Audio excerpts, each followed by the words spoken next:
হরে কৃষ্ণ। রাধে রাধে বন্ধুরা। কয়েকদিন আগে চলে গিয়েছিলাম নদিয়া জেলার হবিবপুরের ইস্কন মন্দিরে। তো সেখানে গেলাম, খুব ভালো লাগলো। আমি মাঝে মাঝেই যাই বাপের বাড়ি গেলে। আজ আমি আপনাদেরকে জানাবো কলিযুগের মানুষ আমরা, আমাদের প্রধান কর্তব্য কী।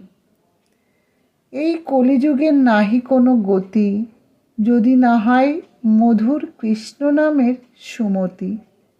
কলিকালে ধর্ম হয় নাম সংকীর্তন, চারিযুগে চারি ধর্ম জীবের কারণ।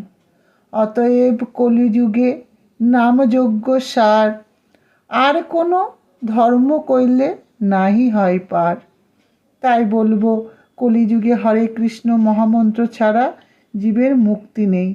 তাই কলিযুগের মানুষের প্রধান কাজ হলো হরে কৃষ্ণ মহামন্ত্র পাঠ করা, কীর্তন করা, জপ করা। হরে কৃষ্ণ। রাধে রাধে বন্ধুরা। কথাগুলো আমার কেমন লাগলো অবশ্যই কমেন্টসে জানাবেন, কারণ আমার মনের সমস্ত কথা আমি আপনাদের সাথে শেয়ার করি।